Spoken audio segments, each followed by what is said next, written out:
Two guest episodes in a row. Oh my goodness, Poddies, how lucky are you? I am excited. I've got one of my very, very favorite and long-term clients on the show today, Ms. Helen Packham. I'm very, very excited about this for a number of reasons. One, because Helen is somebody that I've known for coming up 4 years now, and actually that I've been lucky enough to work with on and off for the last 4 years, which seems like a really long time when I talk about it. And I've been fortunate enough to watch Helen's journey from her first starting her business and, really, really helping people with leadership and stepping up and owning what they are really talented at. And then I've watched her grow to own a TEDx stage. I've watched her sell out numerous programs, and I was really honored to have her in my mastermind last year and continuing with me this year, where she finally owned something that I think the whole world knew was just her thing. And, when you look at some people or you see them do something and it's just what they are so amazingly good at. They can make it really simple. They can make it really easy. They love the topic. They can come up with endless pieces of content and analogies. Well, for Helen, that's speaking. And specifically, when it comes to speaking, it's about making a big impact with the way that you show up as a speaker. It's about really engaging an audience and converting them into die-hard raving fans for years to come. And it's about impacting the world with a bigger message. And so Helen is somebody that I sit alongside and I just watch her in awe, in all honesty, because this is a woman who has been relentless in not only her determination to grow her business for the last few years, but also in her determination to help more people have a voice. And that's something that we don't see all that often. It's a really rare quality for somebody to want to put other people out onto the stage and to be the stars. And Helen makes that comfortable for everybody. She makes it possible for everybody. And it's such a rare talent. And it's one that I think is hugely, hugely valuable. And is going to become even more valuable in the days and weeks to come. So if you've been thinking about becoming a speaker, or you've been thinking about stepping up onto the TEDx stage or any other virtual or in-person stage, then I really hope you enjoy this episode. We're talking about visibility. We're talking about impact. We're talking about speaking and what it really means for your business. And most of all, we are having fun, sharing really, really solid information, and just making sure that you know exactly what you've got to do when it comes to crafting that next talk that's going to be your big thing. So I hope you enjoy this episode as much as I've enjoyed recording it. And if you have, obviously, make sure you drop me and Helen a line and let us know how we did today.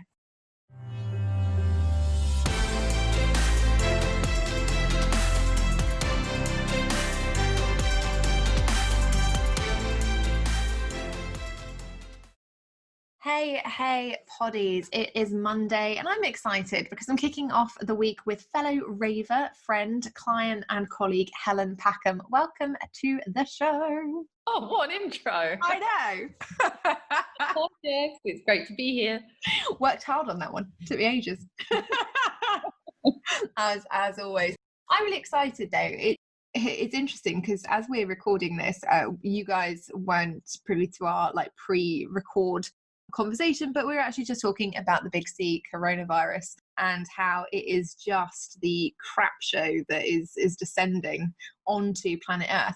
And actually it's really interesting because, and Helen knows this because I've bored everybody in my community about it endlessly, but business isn't stopping, and that's the interesting thing. And actually it's probably more key now than ever before for people to determine how they can get out there and how they can get their message heard, because the reality is that business is going to have to continue in a normal way at some point, despite all of the stuff that we're seeing in the media, because ultimately the economy needs to keep turning.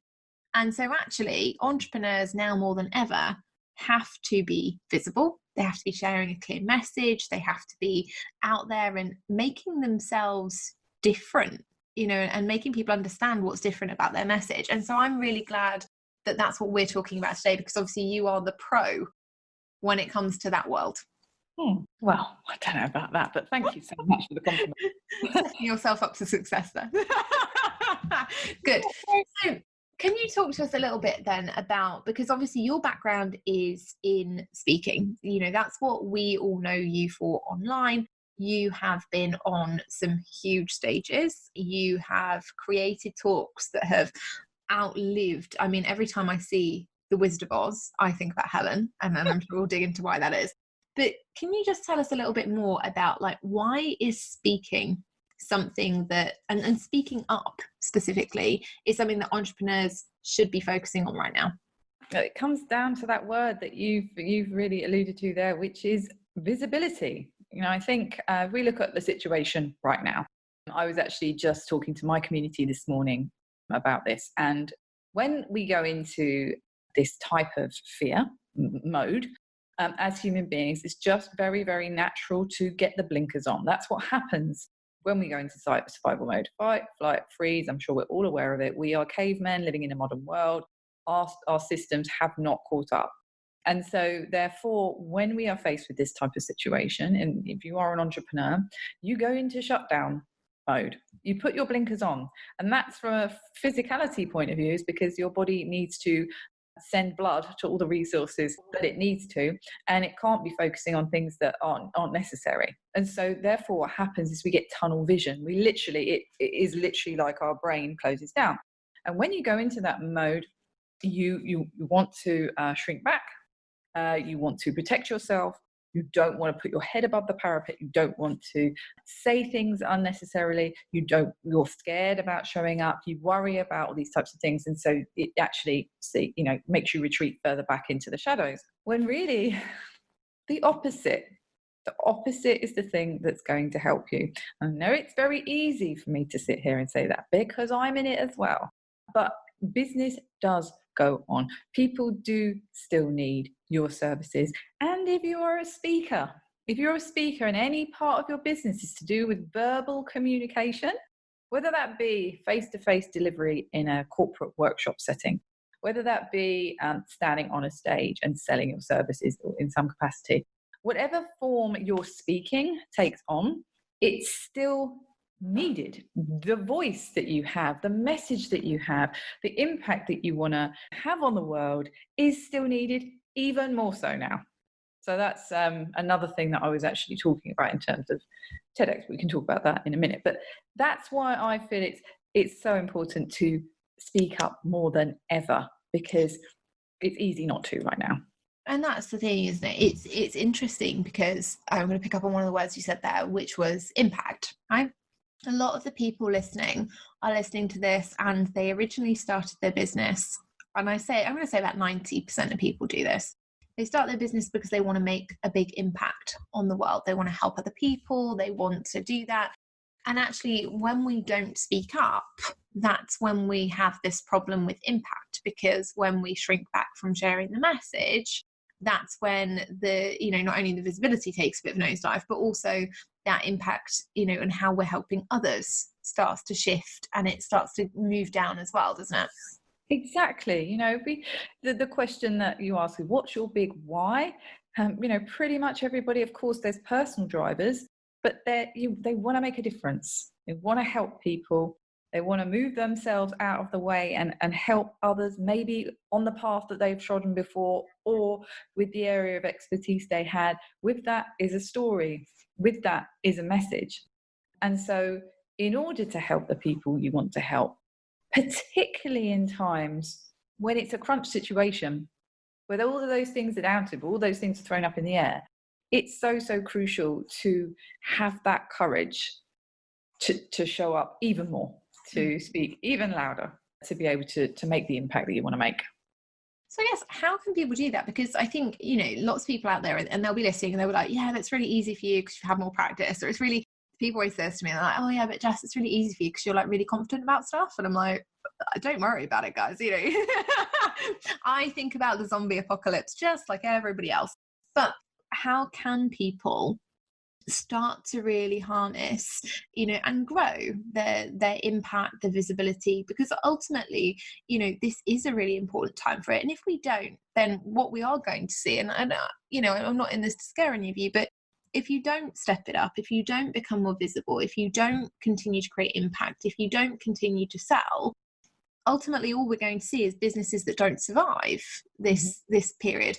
And there's no reason that businesses shouldn't. There's no reason that people shouldn't continue being amazing speakers. There's no reason you shouldn't continue selling. There's no reason your business shouldn't grow during this period. But I think that people can often get caught up into, oh, well, it's easier for you because you're more confident, because you're used to it, because you've seen it before.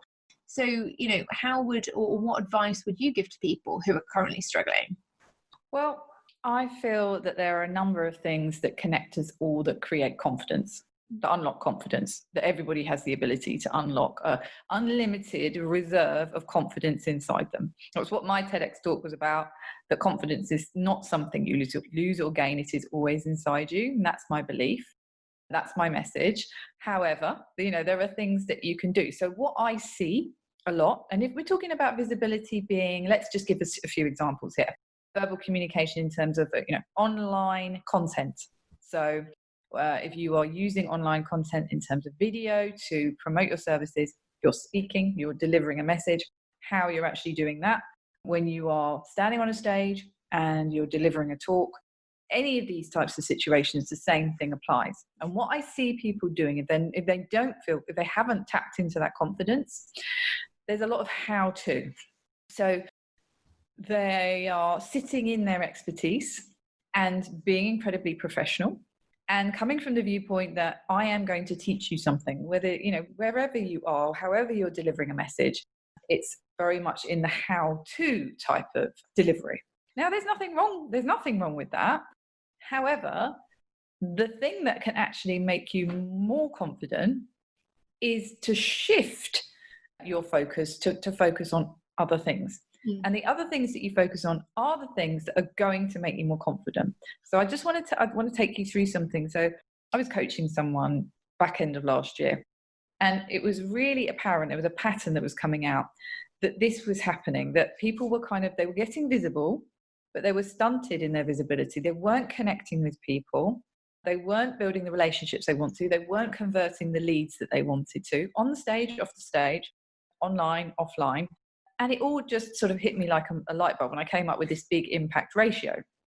And what my ratio is all about is that effective communication that engages people in your delivery and also gives you confidence is comprised of the following. It's 70% connection, 20% inspiration, and 10% education. So a lot of the time, if we're unconfident, we sit more in the education because we think that gives us confidence, because that's what we know and what we're here to help people with. But really, actually, it doesn't have the impact that you want it to. Yes, it has a little bit of an impact, but 10% of your communication in your talks, in your online content, wherever it is, should be focused on education, how to actually do something.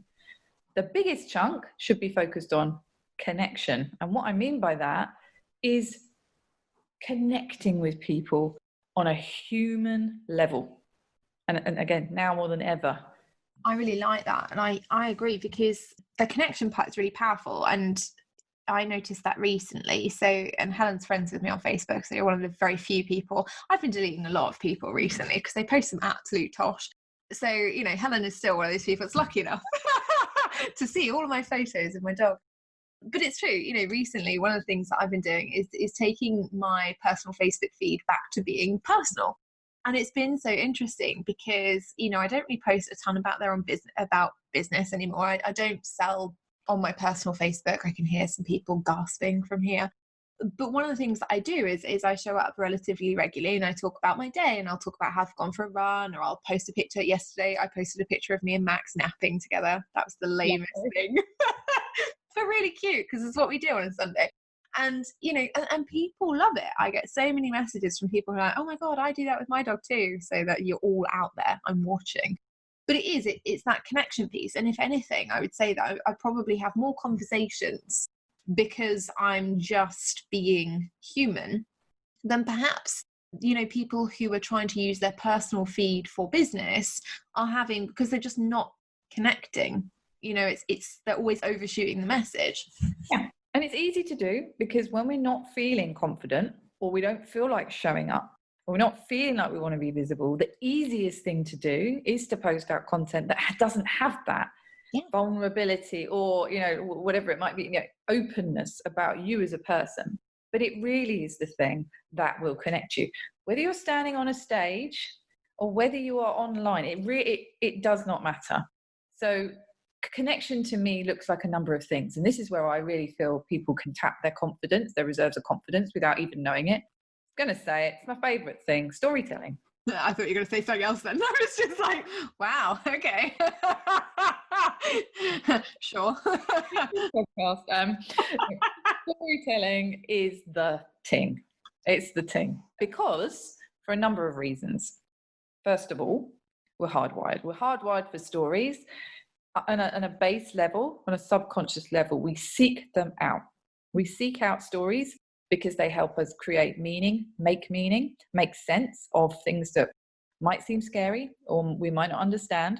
And storytelling is an innate skill that every single human being possesses. Whether you know it or not, whether you think you do or you don't, you actually do. It's part of our lineage. We started writing stories on the walls of caves. It progressed to telling stories around campfires. Now we tell stories in coffee shops, and now we're going to be telling a lot more stories in virtual coffee rooms. But stories are what connects us. When you see things at the moment, the stories, people connect to stories because that's what makes them feel like they belong. It's something that connects us all. So if you are unsure of where to start with this, and of course, if you're standing on a stage, storytelling is the most powerful tool you can use to connect with your audience. I would start tapping into that. The next thing is vulnerability with connection. Now, I'm not talking about a ranting dialogue of poor me, a victim, led type of storytelling or of sharing. Vulnerability is having the courage to be brave, to be open and say, put up your hand. And whatever it will be, I'm struggling, I'm being open about this, I've made mistakes, I'm not perfect. This is the truth about what's actually happening, and I want to be honest about that.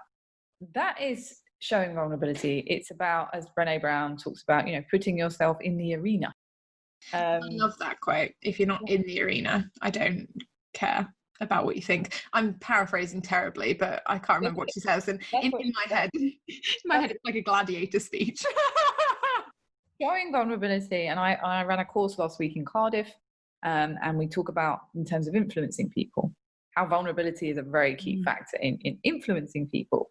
And a lot of people can't quite compute with that, because society has led us to believe that showing vulnerability is a sign of weakness. It's actually not strength, which is completely the opposite.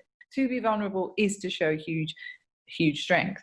If you do that, in a way that is right and appropriate and aligned, that has a message to share, that has something that can help people, then vulnerability is a natural thing that you can do that can give you confidence to connect with your audience. And then the other things, the three parts of it, is showing the 360. Now, I use that term quite a lot, and basically we put one part of ourselves out, just like you're talking about with your napping. That's showing the 360, because that's showing what you like, who you are, what you're about. And they're really cool. They're amazing connection posts. The fact that you've got an awesome dog and you have naps with him in the afternoon, you're showing the 360.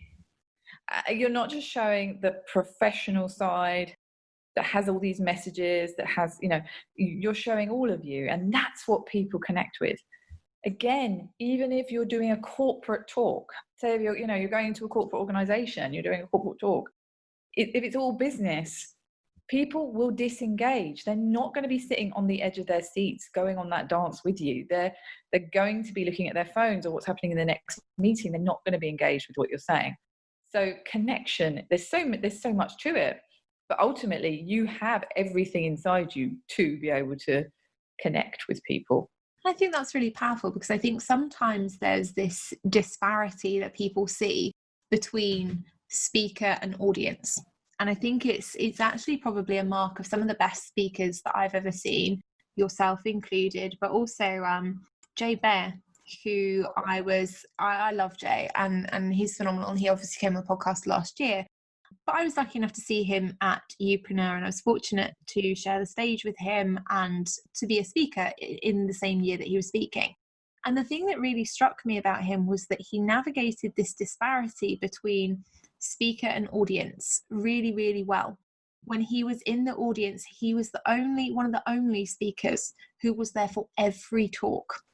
He was arguably the biggest business owner in the room, but he was there, and he was there for every talk. And I remember coming off of stage, and I'm like little unknown. I was like the least known person who was speaking that year, and I was really proud of that.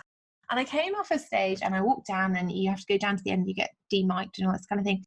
And I remember him shaking my hand as I walked past, and he went, "That was a really good talk, Jess." And I was like, oh my God, Jay Baer remembers my name. And it was so powerful for me, because in that moment, I connected with him, and I'd connected with him in the dinner the night before, where he'd just shown up and been a really nice guy. And then when I watched his talk, he took that same level of connection, but applied it to everybody in the room. So everybody who'd spoken to him over that couple of days, everybody who was in the room who'd bought into him and seen him and his crazy socks and his jazzy suit and everything, everybody was so bought in and wanted him to do really well. And I think there's that, it can be really tempting for people when they are speaking at events to be like, oh, but I'm a speaker and I should be using this opportunity to network and navigate and blah, blah, blah, blah, blah. But actually, it is what you're saying. It's about that connection. It's about the vulnerability, that openness that really endears you to people. So true. At my conference last year, there wasn't a speaker table. The speakers just sat in the audience amongst everybody, which was great. It was fantastic. And they wanted it to be that way.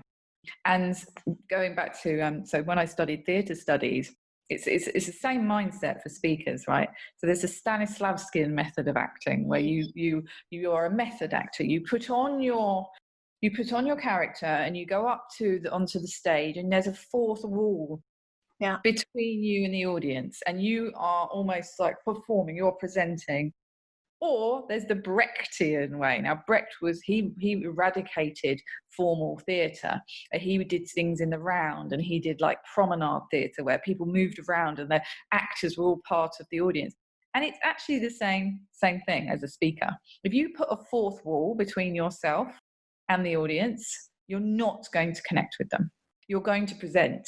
It's going to be, a one-way dialogue with yourself. If you take down that fourth wall, you respect the fact that you are part of the same thing. You're all connected in that room together. Somebody did describe it to me like you walk on that stage and you hold out your hand, and the audience decide whether they take your hand and they dance with you or not. It's so important. Even the first, how you are at the event, absolutely 100%. But how you connect with those people, so they are with you on that journey. It's a dance. Is it crucial?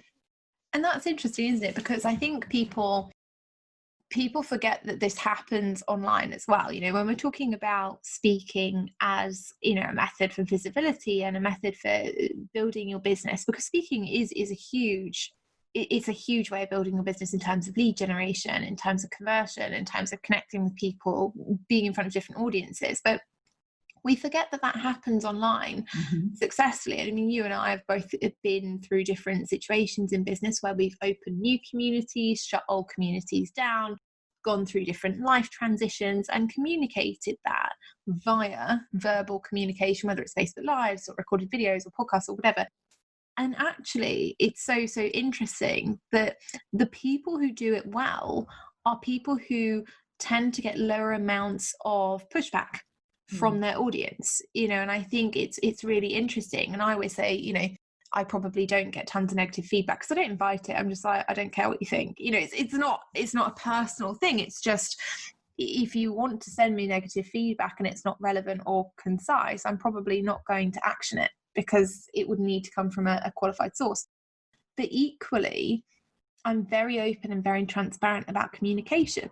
And so one of the things I'm really, really lucky with is that my audience genuinely cares about me as a human being. And so actually, when you make major pivots in your business or you have major life changes, people get in touch when you communicate with them. They're like, oh my goodness, good for you. I'm so glad you're doing that. Even though it might mean that they perhaps don't get to buy the service that they thought they were going to buy next year. Or, maybe they don't see you speaking at an event that they thought you were going to show up at, or whatever that looks like.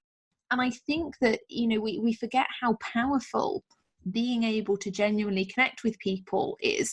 And also that humanness that you're talking about is so powerful for people to see, but it also inspires them. And that's the second part of your ratio, isn't it? That piece around inspiration and knowing, how do we motivate people to do things differently or think differently or act in a different way. And I think sometimes that comes from the very act of being human and embracing that. And often I guess it comes from other places too. Yeah. So, with that, and you say what you're describing there is people connecting with you as a human being. And first and foremost. Yeah. First and foremost, that's what you are online. That's what you are offline. That's what you are on a stage. That's what you are in a classroom, on a Facebook Live. However they are connecting with you, you are a human being. But, there is also the opportunity to have this platform to inspire people, certainly to absolutely 100% connect with you as a person, with you as a brand, with you as a speaker, whatever it might be. But secondly, to be inspired by you. The stories you tell will inspire people. The vulnerability that you show will inspire people. The fact that you have goals and dreams that you share, that you're working towards, will inspire people. Even simple things, simple day-to-day things inspires people. And the biggest thing that can inspire people is the fact that they can relate to you in some way. So if they connect with you, it means that they can relate to you. I think a lot of the time people see people being very successful and they aspire, but they're not necessarily inspired because they don't have that connection with that person. That's really interesting, isn't it? Because, and if we take this into a sales perspective, you can hear me getting excited about this, but as we take it into a sales perspective, you and I have both been here. I stopped serving complete newbies a long time ago in my business. And there were two reasons. One, if I had to tell somebody how to create a lead magnet one more time, I was going to poke out my eye with something particularly sharp. I just couldn't. Like, talking about PDFs makes me want to cry. But there was also, Helen's just laughing silently to herself. But there was also that part of me that I didn't inspire those people anymore because I wasn't relevant. I wasn't close enough to them to be able to empathize correctly. Okay. I was Stabby McStabberson with the PDF Pro perspective. And, when it came to who they wanted to buy from, people wanted to buy from somebody who were a little bit closer, who they could be inspired by. Oh my God, look, they've put out 10 PDFs this month. Like, oh my God, they've got Lead Magnet Central. Not somebody who's like, oh my God, I just want to cry. Like, please stop talking about them. Nobody cares. So it becomes harder, doesn't it? You have to change. Yeah, and that also shows the importance of evolution. Mm. And also a disconnection with your own offerings. Right? So yes, you have to connect with the audience. You have to also connect with what it is you're selling. And you massively helped me with this. It took me a while, but last year, I finally took the step to own it and niche down, because there was a long limbo period. I was disconnected because I had evolved. I was disconnected with that story, with those messages and with those offerings. And it was really important to me to realign with my evolution in order to be able to be like, this is the story, this is the message, these are the angles, this is what I'm saying at a society level, this is what I'm talking about to my community, this is what I want to talk about directly to my client, my ideal client. what am I saying? How am I saying it? It just all lined up. It was amazing to watch. I mean, if you're listening to the podcast and you knew Helen previously, you will have seen she launched this amazing community, the free community all about speaking on Facebook. And it was huge. And I remember when you were launching it and you were like, right, we're niching down. And it was a really scary period, because it was like you've gone from talking about business coaching and different topics. And I still remember when you launched your first ever business coaching program, that kind of 8-week standout leader. Was it standout leader? And you'd niched down to this speaking corner. And in that first week, you had like 100 people join, and the whole community was just buzzing. People were so excited to talk to you about this topic. And it went from being, something that was intangible and scary of, oh my goodness, niching down and what happens if, to, oh my goodness, everyone's so excited about this and it's really buzzing and they're really interesting conversations and all these people are looking to learn more about improving as a speaker. And it was really, really cool to watch, because so many people got on board with it. And I think in a world where we talk so often about like creating a movement, arguably you did in that pivot. That's what you did. You created this movement where people were so inspired by what you were doing that they were like, yeah, I want to do that too. I want to be on stages. I want to be doing TEDx. I want to be, doing all this cool stuff. And they wanted you to be the person to follow for that because of what they'd seen in that 360 piece. And it finally felt easy because I knew what I was talking about. Like, this is the thing I've got the most experience in. This is the thing that I pretty much did for 15 years that I've evolved. And so I got content for days. Like, it's like, I was just spilling out of me because I, of all of the different angles on the topic and all of the different needs that people have. And out of that, from just getting feedback from the community, I got these 3 levels of speaker, and how to sort of direct my support to those different levels and what their goals were. And if they were looking for a TEDx, what specifically were they looking for? And it was really good to be really in touch with the community, because that then helped me deliver what they wanted as well. And that's so powerful, because again, it's that communication piece around, if you get the ratio wrong, like if you do too much inspiring and not enough connecting, then you become aspirational, but people don't buy. If you do too much educating but not enough connecting or inspiring, you create baby birds and they just want for free and for free and for free, but they never buy. And actually it surprises me, and it doesn't, as I say it, but you can't ever really do too much connecting. Connecting is just the piece that if you don't have it with one of the other parts of the ratio, that ultimately it won't sell or something won't work in the way you want it to. But you can never do too much of that. No. And I think the only thing that I will say is just being mindful of what you're sharing to connect and how helpful that is, or the purpose of that to genuinely just build awareness of who you are as a person. I think some people think, to connect, I have to tell people about everything that's going on in my life. Yeah. And actually, no, it's not about that. What it can do is, if you've gone through something that you can share that can help people, they will really appreciate that. But you have to have come out the other side in order to do that. Now, I've been through a bumpy old ride with that in the last year. There were times where I probably shared stuff when I wasn't ready to, or I completely shut down and just educated for blimmin' ages because I couldn't face connecting with people. And that's as a human being, having to deal with life's difficulties, that is something that's tricky. However, I just think, in connecting, are people getting to know you as a person?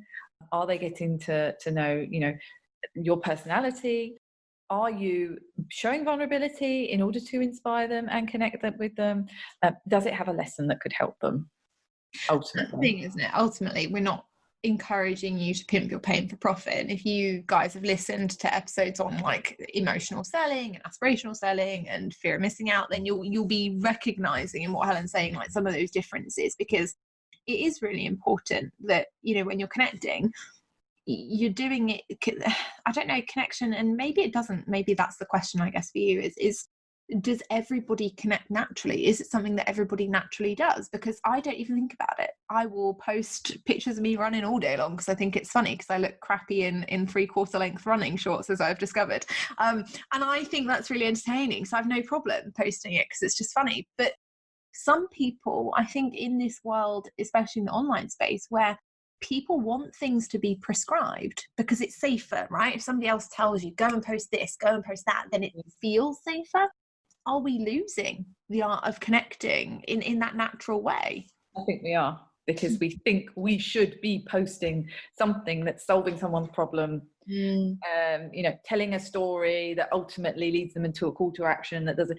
But actually, if you just strip all of that back and think about human connection, then you can have creative license to just play with that and just do some documenting. Documenting is a great way to connect with people. That's why Instagram and Facebook stories, Instagram stories in particular, are so popular, because it provides that backstage like narrative to someone's life in a really natural way. People just capture what's happening around them. That is connection. That's like real strong connection. And people get to know you. I've had so much feedback about my Instagram stories because I just do that type of thing. Yeah, I throw some business stuff in there in the mix as well, but I document what's happening in my life, and that's what you're doing too. And I love it. I watch Instagram stories. I don't really participate too much on Instagram because I still don't really know how it works. But I watched your Instagram stories the other day. I watched Helen's little girl was wearing sunglasses, and that really just made me giggle. And I thought, oh, that's great. And I think Instagram, stories has become this really cool speaking platform that we're not aware of. I was watching. There's a personal trainer called James Smith. I don't know whether anybody knows him, but he's so funny. And I think he is hilarious. His fitness advice is just very, very direct, and it appeals to my sense of humor, which I have to say is rather dark. So, when I'm watching his stuff, I do think it's quite funny. And I recently started following him on Instagram stories because I wanted to see what was going on. What was the behind the scenes? Was this guy really as direct and transparent as he was making out? And it turns out he is. Also turns out he's hilarious just as a human being. Is really, really funny. And so now every morning I get up and I'm like, I want to see what he did in his night out. That's really fun.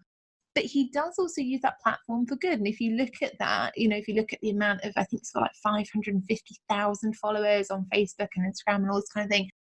If you look at that, he's talking to these huge populations of people, and he's educating them, and he's inspiring them, and he's connecting with them. And he's got, 10,000 members, I think, in his personal training academy. And in a world where we keep telling people, it's really hard to build audiences and it's really hard to do. Well, no, because if you look at these people who are doing it well, who are practicing this art of connection, of storytelling, of speaking and going out there, whether it's on stage or on an online platform doing it, we're seeing people be hugely successful, and arguably more successful than people who are trying to do other things. He's actually a really good case study for the big impact ratio. Because pretty much when he comes on Facebook, he does live Q&A. But it's not just live Q&A. You absolutely connect with him as a person because of he's just like no filtered personality. But he educates. Oh yes, he knows his stuff, and he's very, very, very knowledgeable. And so he does a great combination on those live Q&As of the connecting with his audience, speaking to all the people on the feed, talking about what he's done, talking about other things that he's been doing. The night out that he had usually is a night out that he had with his mates and this, that, and the other, or his family, what's going on with his family, inspiring people, because he does loads of storytelling around his own experience as well and his clients' experience. And then education, literally coming in with like boom, boom, boom. Somebody asks a question, he gives it all away. Oh yeah. And then pins the link to his academy, like boom, just pin the link. There you go. And that's the thing. And you look at it and you're like, wow, that's 10,000 people in an academy. And people, we're worrying every day. I think people worry so much about like, how can I sell things and how can I do things? And you always need to be selling. You always need to be having, the opportunity for people to buy. But if you don't have those people in the first place, it's much harder. It's infinitely harder, because we need eyeballs and we need offers and we need the call to action. And I think, the biggest thing that I see with what you do with your audience and what you teach your clients to do and things is to find that stage, whether it's virtual or whether it's physical or whatever, and start speaking up about the real things that matter to them. And that generates that sense of connection, which ultimately leads to all the other pieces being hit. It does. One of the things I love doing, and I pretty much do it with all clients, no matter whether they're one-to-one clients or they're on my courses, is the go left message. The message that is going left, where I say that where everybody else is going right, where everybody else is saying one thing in your industry about something that's relevant right now. What are you saying that's different with regards to your experience, your life experience, your expertise? There will be something that you're passionate about, that you're knowledgeable about, that is a twist on an existing idea, or it's something new, or it goes against what people, it's, busting a myth. Getting those messages and sharing them is the best thing you can do to connect, because you're passionate about it, you're knowledgeable about it, and it helps you stand yourself apart in genuine, authentic ways. I love that. And I guess my final question then for you is, of all the things that anyone could be doing online, which, as we all know, at any given time is quite a lot. You could be posting on Instagram, you could be creating content for Facebook, you can be creating a podcast, video channel, blah, blah, blah, blah, blah, blah, blah. Why should they be speaking? What is it about the power of verbal communication that means that they should prioritize, unprioritize faffing and prioritize speaking up now? Because as I go back to, the one thing that speaking actually does is it can cut through all the rubbish and connect with people on a level that isn't possible with other methods of communication. It's the human connection. And whether that's virtual or not, using the power of storytelling to do that can connect you, can have, the results are there. When you see people literally sign up to seeing someone speak on a stage, just like that. Sign up to a program, just like that, because they've connected with them. And as I say, it doesn't matter whether that stage is virtual or not. There's going to be way more virtual speaking opportunities coming up, whether that be TEDx, whether that be real, normal events. There's going to be loads and loads of opportunities to do that. Speaking should be a priority because it is the best way to connect with your fans, followers, clients, because of the nature of how you actually deliver that information. I love that. And I'm very excited for speaking to go virtual because, then I can just hang out in my PJs. So I've got PJ bottoms all the way. I'm like, woohoo, this is great. I'm very, very excited about these new developments. But where can people find you? Because I know that you've got a lot coming up this year for people who do want to prioritize speaking. So where's the best place for people to find you and learn more about your particular methods for doing speaking effectively? So I've got a free Facebook community, which is sought after speakers. And it's amazing. I do storytelling live in there each week. There's all sorts of opportunities for people to practice, got open mic, selling from the stage, all that sort of stuff. You can also land gigs in there. So that's the best place. My website, Helen Packham, which has details of my upcoming program, which is happening in June, about landing a TEDx, but also helping you with your visibility. But those are the main places you can find me. And it's epic. I mean, I have taken speaker training from Helen, so I'm very upfront. Like, I always tell people that when they ask, like, oh, how did you create a good talk? I'm like, I did Helen's speaker course, and I did it, maybe 2 years ago, I think. And it was genuinely one of the best things that I've done, because it made storytelling for me much easier and much more relevant, and something that I found easier to take on stage and create a real arc around. And I found that made my talks a lot more engaging. I felt that it made people connect with me differently as a speaker, and it took me out of presenter mindset totally. And it made me feel much more at ease on the stage. So if you are somebody who is considering learning how to speak, it's super, super powerful for your business. It really is powerful to get on those virtual summits, to be on podcast interviews, to be able to communicate your thoughts clearly, whether it's on a physical stage or a virtual one. But also it really does draw people to you, give you that audience that you need. And Helen is the expert at teaching you how to combine all that and ultimately put it in a way that works for you and for your business in the long term. Thank you so much for coming on today. Seriously, it's been absolute gold. I really appreciate it. It's been an absolute pleasure, Jess. As always, thank you for having me on. No, you're so welcome. And guys, if you've enjoyed this episode, please make sure you do head over onto the gram, even though I don't understand it. Let's face it, the Instagram story feed is like a big old mesh to me. I don't know what's going on. But if you've had a key takeaway from this episode, please do make sure that you do tell Helen and I what that was, because it's always nice to know when we're giving out the right information and when it makes an impact for you. So please do make sure you head over onto Instagram, tag us, let us know what your favorite thing was about today, and I'll be back next Monday with a brand new episode.